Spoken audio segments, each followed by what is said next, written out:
अध्याय 11। नए रक्त का आगमन। रुधिरपथ से लौटे हुए केवल एक दिन हुआ था, पर अकादमी की हवा अभी भी अरीव की शक्ति के कंपन से कांप रही थी। विद्यार्थी दूर से उसे देखते थे, कुछ सम्मान से, कुछ भय से और कुछ ईर्ष्या से। पर आज मैदान की ऊर्जा अलग थी, जैसे धरती किसी अजनबी कदम का इंतजार कर रही हो। सुबह की धुंध अभी छंटी ही थी कि पश्चिमी द्वार पर अचानक एक नीली चमक फूटी, शांत पर इतनी तेज कि पूरा प्रशिक्षण मैदान कुछ क्षण के लिए उजाला बन गया। सभी साधक मुड़े, सुवीरा के हाथ रुक गए, छायापथ की युवती की आंखें सिकुड़ी। वहां खड़ा था एक युवक, पर उसकी उपस्थिति साधारण नहीं थी। उसकी पीठ पर दो चमकदार प्रतीक उभर रहे थे, एक हवा जैसा हल्का, दूसरा पत्थर जैसा स्थिर। वो धीरे धीरे चलता हुआ आगे आया। उसके कदम इतने शांत थे कि जैसे जमीन स्वयं उसके लिए रास्ता बना रही हो। उसके बाल हवा में उड़ रहे थे और उसकी आंखों में एक ऐसी स्थिरता थी जो किसी पुराने साधक में होती है। पर उसकी उम्र मुश्किल से अरीव से 1-2 वर्ष अधिक लगती थी। सुवीरा ने बुदबुदाकर कहा, "यह कौन है? मैंने इस चेहरे को किसी भी रिकॉर्ड में नहीं देखा।" युवती ने फुसफुसाया, "ये वो नहीं है जो दिख रहा है। इसकी आभा बहुत पुरानी है।" अरीव ने आगे कदम बढ़ाया। उसे उस युवक के भीतर कोई अजीब सी कंपन महसूस हुई, न शक्ति की, न युद्ध की, बल्कि किसी गहरी चट्टान जैसी। युवक ने मुस्कुराकर कहा, "क्या तुम अरीव हो?" उसकी आवाज में गर्माहट थी, पर साथ ही ऐसा स्वर भी जैसे वो हर चीज देखकर आया हो। अरीव ने सिर हिलाया और पूछा, "तुम कौन हो?" युवक ने अपना हाथ बढ़ाया, "मेरा नाम रुद्रैक। मैं तीसरे लोक से आया हूं।" यह सुनते ही मैदान में सन्नाटा छा गया। तीसरा लोक, स्थिर लोक, जहां साधकों का शरीर नहीं, उनकी आत्मा परखी जाती है। वहां से कोई सीधे अकादमी में प्रवेश करे, यह असंभव माना जाता था। सुवीरा आगे बढ़कर बोली, "अगर तुम सचमुच स्थिरलोक के साधक हो, तो तुम्हारे आने का कारण क्या है?" रुद्रैक की मुस्कान शांत थी। उसने अरीव की ओर देखा और बोला, "कारण तुम हो।" अरीव चौंका नहीं, क्योंकि उसने ये महसूस किया था। रुधिरपथ में जब द्वार खुला था, उसके पीछे एक दूसरी आभा भी जागी थी, हल्की, स्थिर, पर बहुत गहरी। रुद्रैक बोला, "तीसरे लोक में जब भी कोई साधक जन्मरूप की ऊर्जा जगाता है, उसकी गूंज हमारे संसार तक पहुंचती है। तुम्हारी शक्ति ने केवल द्वार नहीं खोला, उसने एक पुकार भेजी थी। उसके शब्दों में न प्रशंसा थी, न भय, केवल सत्य।" छायापथ की युवती ने पहली बार उसकी आंखों में सीधे देखते हुए कहा, "अगर तुम उसकी शक्ति के कारण आए हो, तो तुम क्या चाहते हो?" रुद्रैक ने बिना हिचक कहा, "मैं उसके साथ चलना चाहता हूं, क्योंकि 7 लोकों के मार्ग पर अकेले नहीं चला जाता। जहां रक्त उठता है, वहां धरती को भी चलना पड़ता है, और मैं धरती की शक्ति का वाहक हूं।"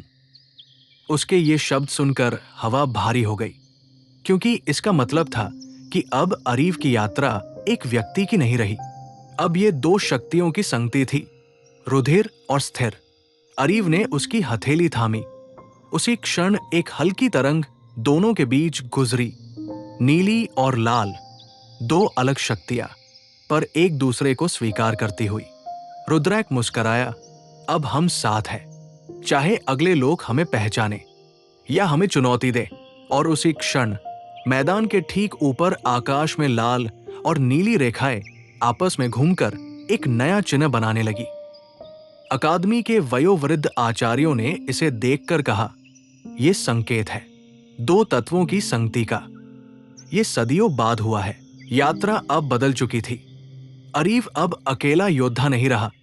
अब उसके साथ वो खड़ा था जो संतुलन का वारिस था, रुद्रैक, स्थिरलोक का पुत्र।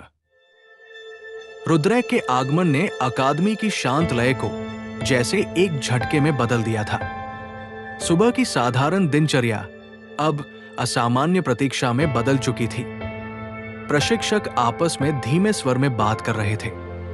कुछ ने उसकी शक्ति को महसूस किया था, कुछ ने उसके भीतर बहने वाली स्थिर लहर को। पर सबसे तीखी प्रतिक्रिया उन साधकों की थी जो खुद को अब तक श्रेष्ठ मानते थे, क्योंकि रुद्रैक ने मैदान में कदम रखते ही ये स्पष्ट कर दिया था कि उसकी शक्ति अरीफ जितनी ही दुर्लभ है, लेकिन बिल्कुल अलग प्रकार की। ये हवा को नहीं आग को, ये धरती की गहरी परतों को छूती थी। और जो शक्ति धरती को छूती है वो कभी अस्थिर नहीं होती। अकादमी का मुख्य प्रांगण अब धीरे धीरे भीड़ से भरने लगा। सबकी निगाहें अरीफ और रुद्रैक पर थी। अरीफ को पहली बार महसूस हुआ कि उसके मार्ग पर एक और कदम जुड़ चुका है, एक ऐसा कदम जिसे पीछे नहीं छोड़ा जा सकता। रुद्रैक शांत खड़ा था, पर उसकी आंखें मैदान के हर कोने को पढ़ रही थी, जैसे वो जानता हो कि कौन किस भावना के साथ उसे देख रहा है। सुवीरा कुछ दूरी से उसे निहार रही थी। उसकी शक्ति हवा थी, हल्की, तेज और चंचल, पर रुद्रैक की उपस्थिति इतनी ठोस थी कि उसके सामने हवा भी रुककर सुनती लगती थी। छायापद की युवती धीरे धीरे उनके पास आई। उसकी चाल हवा की तरह थिरकती थी, पर उसकी आंखें गहरी थी। उसने रुद्रैक से पूछा, तुम्हें पता है कि ये यात्रा सरल नहीं होगी? तुम्हें खतरे नहीं, उन चीजों का सामना करना पड़ेगा जो स्वयं को प्रकट भी नहीं करती। रुद्रैक ने बिना हिचक कहा, तीसरा लोक छायाओं को पहचानता है, उनके पीछे का शून्य हमें पहले ही सिखाया जाता है। युवती ने उसकी आंखों में कुछ खोजने की कोशिश की, और शायद उन्होंने दोनों एक दूसरे को समझ लिया था। अचानक अकादमी की सबसे पुरानी घंटी बजी। ये घंटी केवल तब बजाई जाती थी जब कोई असामान्य शक्ति अकादमी की दहलीज पार करती है। विद्यार्थियों के चेहरे पर आश्चर्य और भय दोनों थे, क्योंकि ये स्पष्ट था कि रुद्रैक का प्रवेश केवल किसी साधक का आगमन नहीं, बल्कि किसी भविष्य के खुलने का संकेत था। मुख्य आचार्य वृद्धध्वज वहां पहुंचे। उनकी आंखों में उम्र थी, पर दृष्टि तेज। उन्होंने दोनों को देखा, पहले अरीफ को, फिर रुद्रैक को, और अंत में बोले, दुर्लभ है ये दिन जब रक्त और धरती एक ही प्रांगण में जागते हैं। 7 लोकों में ऐसे युग कम ही आए हैं। उन्होंने अरीफ के कंधे पर हाथ रखा। रुधिर पुत्र, तेरी राह अब और कठिन होगी। न केवल शक्ति बल्कि संतुलन भी मांगा जाएगा। फिर उन्होंने रुद्रैक की ओर देखते हुए कहा, स्थिरलोक के पुत्र, ये तुम्हारा स्थान नहीं था, पर तुम यहां आए हो। इसका अर्थ है कि नियति ने तुम्हें बहाव की दिशा में नहीं, उसके विरुद्ध भेजा है। रुद्रैक ने सिर झुकाया, क्योंकि बहाव साधक को बहा ले जाता है, पर स्थिरता वो साधक को मार्ग पर टिकाती है। आचार्य मुस्कुराए, पर उनके चेहरे पर चिंता की हल्की रेखा भी थी। तुम दोनों एक दूसरे को पूरा कर सकते हो या नष्ट भी। ये चुनाव केवल शक्ति का नहीं, समय का भी होगा। उन्होंने प्रांगण की ओर संकेत किया। आज से तुम दोनों को एक संयुक्त प्रशिक्षण दिया जाएगा, रक्त और स्थिर तत्व का संगम। यह प्रशिक्षण अकादमी में कभी नहीं हुआ, इसलिए इसके परिणाम भी कोई नहीं जानता। सुवीरा आगे बढ़ी। उसके स्वर में चुनौती थी, पर चिंता भी। यदि इन दोनों को संयुक्त प्रशिक्षण दिया जाएगा तो क्या हमें बाहर कर दिया जाएगा? आचार्य ने शांत स्वर में कहा, नहीं, पर उनके मार्ग पर कदम रखने के लिए तुम्हें भी अपनी शक्ति की दूसरी परत खोलनी होगी। जो इसके लिए तैयार नहीं, वो पीछे रह जाएगा। सुवीरा की आंखों में आग चमकी। वो पीछे रहने वालों में से नहीं थी। अचानक मैदान के बहुत नीचे से धरती में कंपन उठा। रुद्रैक की आंखें चमकी। ये धरती मुझे बुला रही है, उसने कहा। फिर उसने अरीफ की ओर मुड़कर कहा, क्या तुम तैयार हो? क्योंकि जो अभी नीचे जाग रहा है वो शायद तुम्हारे अगले रक्तरूप से जुड़ा होगा। अरीफ ने गहरी सांस ली। उसे वही प्रतीक्षा महसूस हुई, वो जो केवल रुधिर पथ में होती थी। उसका रक्त फिर गर्म होने लगा और उसकी हथेलियों पर हल्की लाल रेखाएं उभर आई। रुद्रैक ने मुस्कुराकर कहा, तो चलो, धरती तुम्हारे लिए दरवाजा खोल रही है। और मैं उस दरवाजे का पहला साक्षी बनूंगा। अकादमी की जमीन धीरे धीरे फटने लगी और एक नया द्वार उभरने लगा। ये द्वार रुधिरपथ जैसा नहीं था। ये स्थिर था, गंभीर था और किसी गहरी परीक्षा का संकेत देता था। नया द्वार, नई शक्ति, नई दिशा, और अब अरीव अकेला नहीं था। अकादमी की भूमि के बीचों बीच उभरता वो नया द्वार अब पूरी तरह आकार ले चुका था। न गोल, न चंद्राकार, बल्कि चौकोर, इतना सख्त और स्थिर कि उसे देखकर ही महसूस हो रहा था कि ये किसी धरती तत्व की गहराई से जन्मा है। उसके किनारों पर काली लाल रेखाएं चमक रही थी और बीच बीच में धरती के भीतर से उठती गर्म हवा उस पर बीते युगों की धूल जैसी परतें छोड़ रही थी। कोई साधक इस द्वार को सामान्य नजर से समझ ही नहीं सकता था। ये उस शक्ति का प्रतीक था जो केवल स्थिरलों के साक्षियों को दी जाती है। रुद्रैक ने द्वार को एकटक देखा। उसकी आंखों में वो पहचान उभरी जो जन्मगत होती है। उसने धीमे स्वर में कहा, यह स्थिर मार्ग का प्राचीन द्वार है। ये केवल उस साधक को बुलाता है जिसके भीतर दो विपरीत तत्व एक साथ जागने वाले हों। अरीव ने उसकी ओर देखा। दो तत्व, मेरा रक्त और तुम्हारी धरती। रुद्रैक ने सिर हिलाया। हाँ, और ये पहली बार है जब ये दोनों एक साथ किसी एक मार्ग में प्रवेश करेंगे। इसका अर्थ है कि 7 लोकों की दिशा बदल रही है। उसके स्वर में उत्साह नहीं, बल्कि गंभीरता थी, जैसे कोई पहाड़ अचानक चल पड़ा हो और उसके नीचे की धरती उसे रोक न पाए। छायापथ की युवती कुछ दूरी से ये सब देख रही थी। उसकी आंखों में वो स्याह चमक थी जो हमेशा खामोश रहती, पर उस खामोशी के भीतर ज्ञान की कई परतें छिपी थी। वो धीरे से आगे आई और बोली, ये द्वार केवल शक्ति की परीक्षा नहीं लेता, ये साधक की भीतर की जड़ों को छूता है। वो जड़ें जिन्हें साधारण लोग अपने भीतर पहचान भी नहीं पाते। उसने अरीव की ओर लंबी नजर डाली।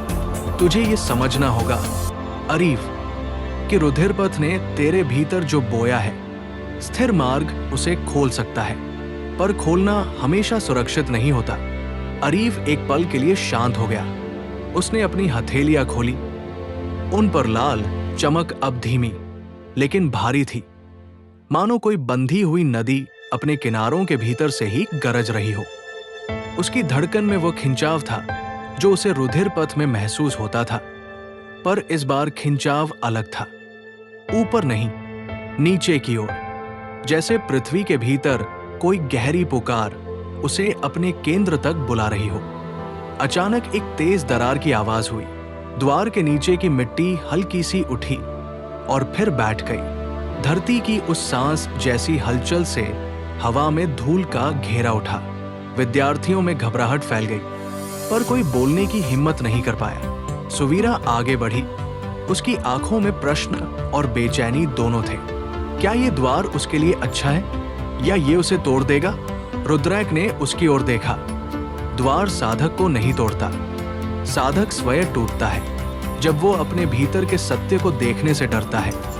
उसकी बात सुनकर सुवीरा चुप हो गई, पर उसके भीतर एक अजीब टीस उठी, जैसे उसे पहली बार एहसास हुआ कि शक्ति का मार्ग केवल बाहरी युद्ध का नहीं, बल्कि आत्मा के भीतर के युद्ध का भी होता है। अरीव द्वार के बिल्कुल सामने जाकर खड़ा हो गया। धरती का कंपन अब उसके पैरों से उठकर उसकी रीढ़ तक पहुंच रहा था।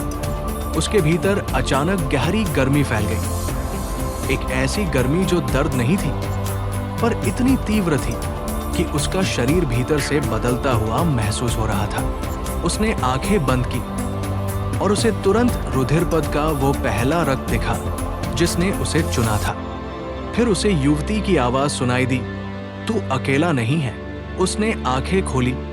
रुद्रैक उसके पास खड़ा था।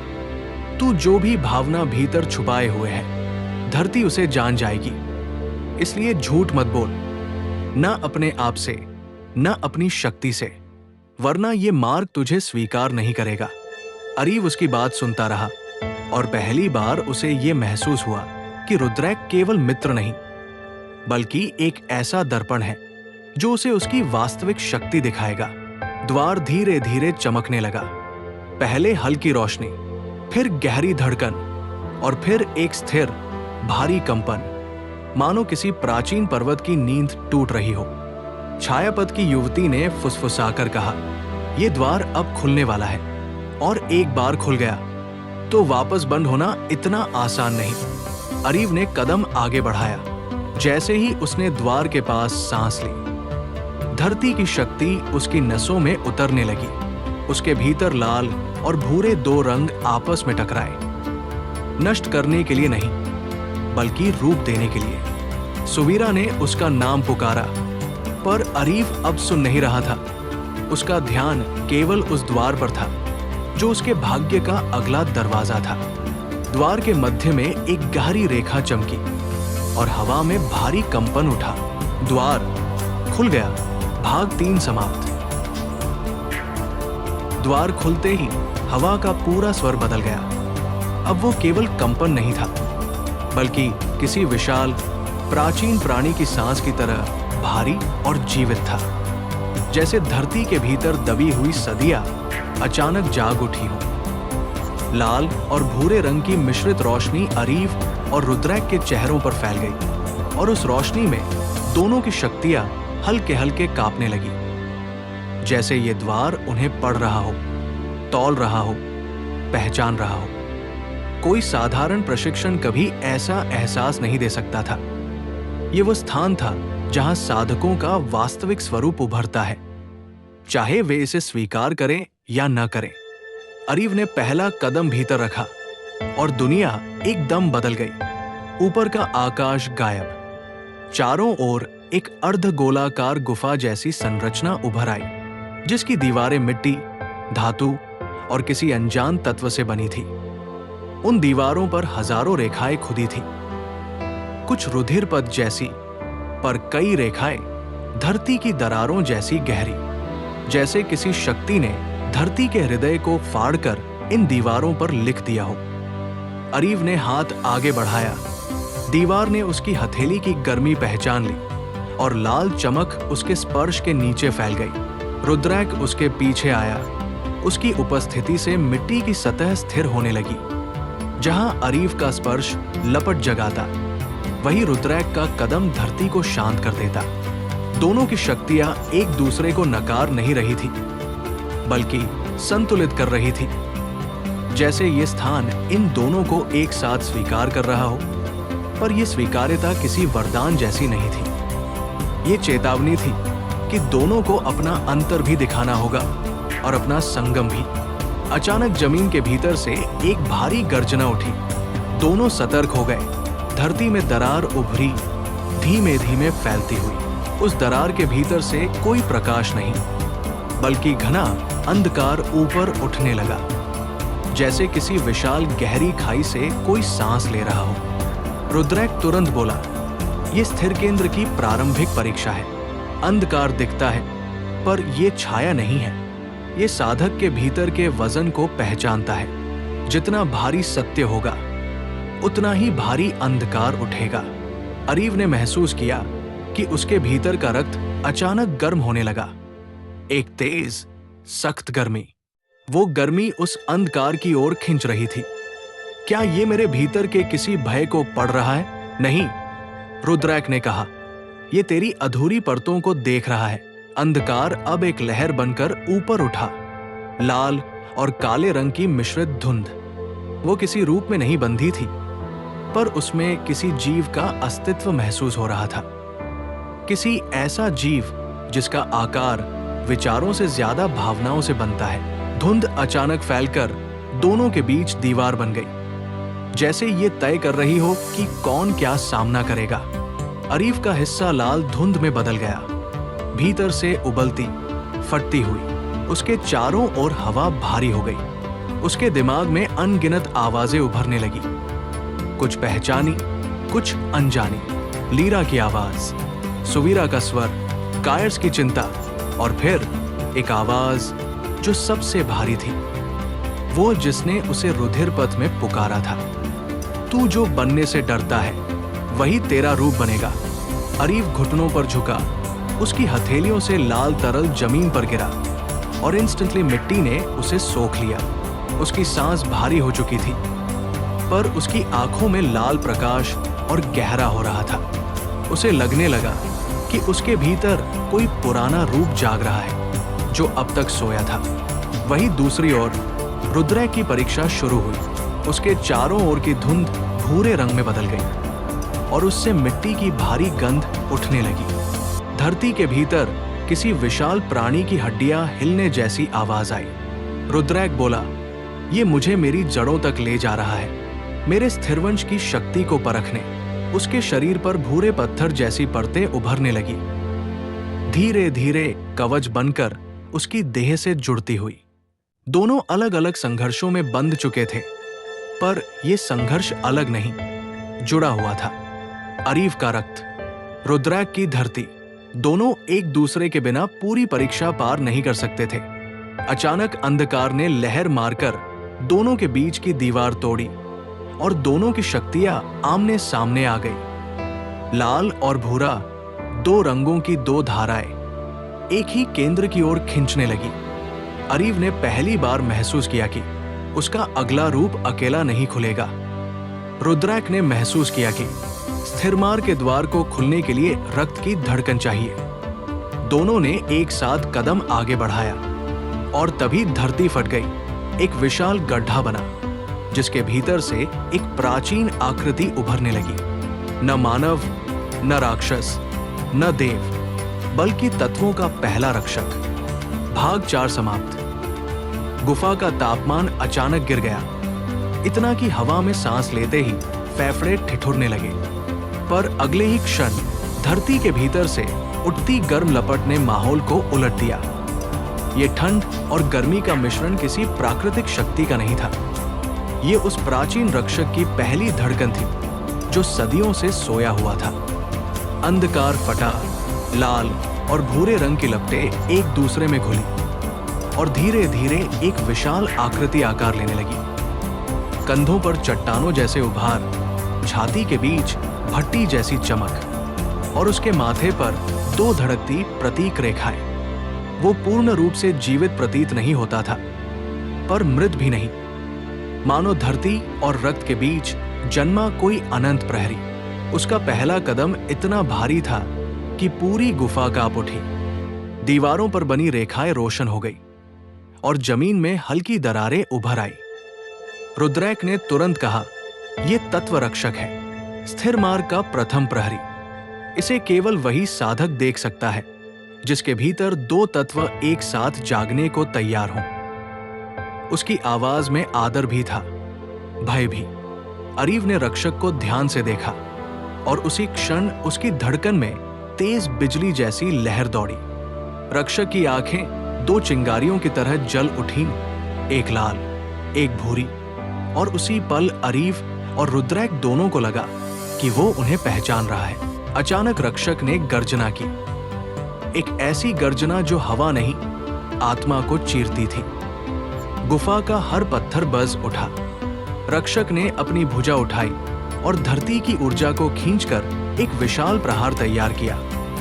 कोई साधारण हमला नहीं, बल्कि तत्वों की परीक्षा। रुद्रैक तुरंत आगे बढ़ा, उसके कदमों से मिट्टी उठी और उसकी भुजाओं पर पत्थर का कवच फैल गया। यह प्रहार केवल शक्ति से नहीं रुकेगा, उसने कहा, इसके लिए संतुलन चाहिए।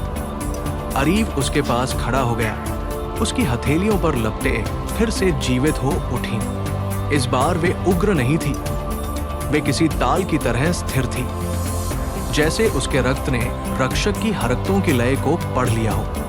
रक्षक का प्रहार उतरा, धरती फटी, हवा चटकी और लाल भूरी लपटें दोनों पर एक साथ गिरी। रुद्रैक ने अपने कवच से धरती की ऊर्जा को थामा, जबकि अरीव ने अपनी लपटों से उस प्रहार की गति को मोड़ा।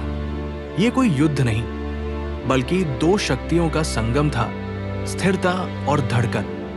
पर फिर भी रक्षक पीछे नहीं हटा। उसने दूसरा प्रहार तैयार किया। इस बार वो दो भागों में बंटा। लाल लहर सीधा अरीव की ओर, भूरे पत्थर की गूंज रुद्रैक की ओर। इस बार दोनों अलग हो गए। अरीव ने लाल लहर को अपने रक्त रूपांतरण से रोका। उसकी देह पर लाल कवच उभरा पर यह कवच पहले जैसा नहीं था। इस बार उस पर पतली भूरे रंग की रेखाएं भी उभर रही थी, जैसे रुद्राक की स्थिर शक्ति उसके भीतर छूकर गुजरी हो। उसने लहर को अपनी मुट्ठी में पकड़ा और वो लहर पिघलकर जमीन में गिर गई। रुद्रैक ने पत्थरीले प्रहार को पकड़ा।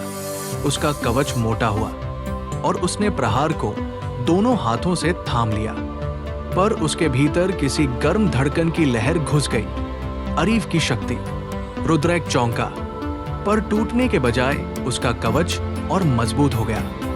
उसके हाथों पर लाल चमक फैल गई। दोनों ने पहली बार महसूस किया कि उनकी शक्तियां एक दूसरे को बढ़ा रही थी, किसी अदृश्य सूत्र से बंध रही थी। रक्षक उनकी इस प्रतिक्रिया को देखता रहा, फिर उसकी आंखों की चमक बदल गई। अब उसमें चुनौती नहीं, स्वीकृति की झलक थी। उसने अपने दोनों हाथ जमीन में गाड़ दिए। धरती दहाड़ उठी और गुफा का पूरा केंद्र खुलने लगा। बीच में एक चमकदार गोला उभरा, आधा लाल आधा भूरा, स्थिर मार्ग की मूल ऊर्जा। रुद्रैक बोला, ये मूल तत्व है जो केवल दो साधकों को संयुक्त रूप से दिया जाता है। अरीव ने उसे छूने के लिए हाथ आगे किया, पर रुद्रैक ने उसका हाथ रोक लिया। अगर हम इसे छुएंगे तो हमारी शक्तियां एक दूसरे में समा जाएंगी। क्या तुम इसके लिए तैयार हो? अरीव ने बिना हिचक कहा। अगर यही मार्ग है तो इसके बिना आगे बढ़ना संभव नहीं। दोनों ने एक साथ अपने हाथ उस गोले पर रखे और अगला क्षण पूरी तरह अंधकार से भर गया। न चमक, न गर्मी, न आवाज, सिर्फ एक गहरी, घनी, भारी धड़कन जो दोनों की आत्मा तक में उतर गई। रक्षक ने अंतिम बार गर्जना की। उसकी आकृति टूटने लगी और वो मिट्टी में समा गया। स्थिर मार्ग की पहली परीक्षा समाप्त हो चुकी थी। जब रोशनी लौटी, अरीव की हथेलियों पर एक नया चिन्ह था, लाल और भूरा मिला हुआ। रुद्रैक की आंखों में पहली बार हल्की लाल चमक उभरी और दोनों ने महसूस किया, अब वे केवल साधक नहीं रहे, वे एक संयुक्त शक्ति के वाहक बन चुके थे। भाग 5 समाप्त। स्थिर मार्ग की ऊर्जा के शांत होते ही गुफा में पहली बार एक गहरी शांति उतरी, पर यह शांति वैसी नहीं थी जैसी साधक विश्राम में पाते हैं। ये वो शांति थी जो किसी विशाल परिवर्तन के ठीक बाद उतरती है, जब हवा स्वयं ये समझ नहीं पाती कि उसे किस दिशा में बहना है। रोशनी के धीमे धीमे वापस लौटते ही अरीव और रुद्रैक ने महसूस किया कि उनके आसपास की दुनिया अब पहले जैसी नहीं रही। दीवारों पर बनी प्राचीन रेखाएं नए आकार में बदल चुकी थी, कुछ लाल, कुछ भूरी और कई दोनों के मिश्रण की तरह चमकती हुई। ये मिश्रण प्राकृतिक नहीं था, ये घोषणा थी कि धरती और रक्त अब एक ही धड़कन साझा कर रहे हैं। अरीव ने अपनी हथेलियों की ओर देखा। उस पर उभरा नया चिन्ह धीरे धीरे गर्म हो रहा था। ये गर्मी दर्द नहीं थी, बल्कि किसी जगे हुए सत्य की धड़कन थी। उसके शरीर में लाल ऊर्जा चलती थी, पर अब उसमें कहीं कहीं से भूरे कंपन की परतें भी मिल रही थी। उसे महसूस हुआ कि उसके रक्त की धड़कनें स्थिर हो रही थी, इतनी स्थिर कि उसकी शक्ति अचानक और भारी प्रतीत होने लगी। रुद्रैक ने भी अपनी मुट्ठी कसकर देखा। उसके पत्थरीले कवच की दरारों में अब पतली लाल लकीरें बह रही थी, जैसे किसी नदी ने पहाड़ों के भीतर अपना रास्ता बना लिया हो। उसने पहली बार स्वीकार किया, ये शक्ति अकेले की नहीं है, हमें इसे मिलकर संभालना होगा। गुफा का केंद्र अचानक चमकने लगा। रक्षक भले ही विलीन हो चुका था, पर उसकी आखिरी धड़कन अब भी इस स्थान में थी। धरती के नीचे से उठती गर्म हवा ने एक गोलाकार क्षेत्र बनाया और उस क्षेत्र के बीच एक चौड़ी दरार उभर आई। ये दरार किसी टूटन की नहीं थी, ये एक नए मार्ग का द्वार था। छायापथ की युवती की आवाज पीछे से गूंजी। ये स्थिर मार्ग की दूसरी परत है, जहां साधकों की दिशा तय होती है। जो इसे पार कर ले, वो लोगों की दृष्टि में इस यात्रा का वास्तविक भागीदार बन जाता है। अरीव ने उसकी ओर देखा। क्या ये हमारे लिए है?